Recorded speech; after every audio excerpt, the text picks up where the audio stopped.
সরকারের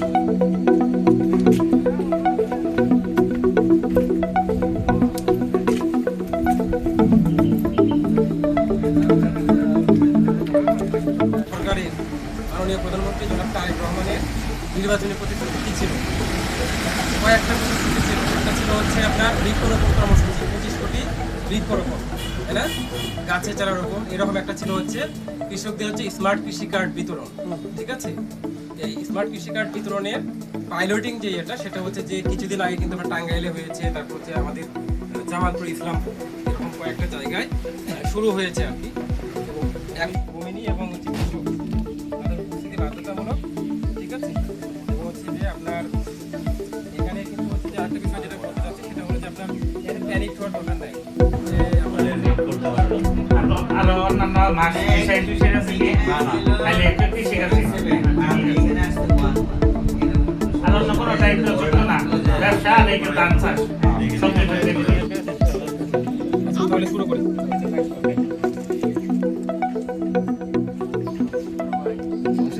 বর্তমান সরকারের নির্বাচনী ইশতেহার হিসাবে ময়মনসিংহ জেলার ফুলবাড়ী উপজেলায় কৃষক কার্ডের জরিপ কাজ চলছে। অত্র 1 নং নাওগাঁও ইউনিয়নের 3, 5, 6 নং ওয়ার্ডের বাদিয়াটি ব্লক হিসাবে। তো আমি ইউপি সদস্য হিসাবে আমি প্রথমে মাননীয় প্রধানমন্ত্রীকে ধন্যবাদ জানাই। আমার ইউনিয়নে এবং আমার ওয়ার্ডকে অন্তর্ভুক্ত করায় তাদেরকে ধন্যবাদ জানাই এবং বর্তমান সরকারকে অভিনন্দন জানাচ্ছি। এই আমার কৃষকরা উপকৃত হবে কৃষক কার্ডের মাধ্যমে, সাশ্রয়ী এবং স্বল্প মূল্যে প্রণোদনা পাবে, এই প্রত্যাশা করছি। আসসালামু আলাইকুম। বাংলাদেশ সরকারের যে অন্যতম গুরুত্বপূর্ণ কাজ কৃষক কার্ড, সেটির কার্যক্রম ফুলবাড়ী উপজেলায় নাওগাঁও ইউনিয়নে বাদিহাটি ব্লকের মাধ্যমে শুরু হয়েছে। আজকে আমরা এই বাদিহাটি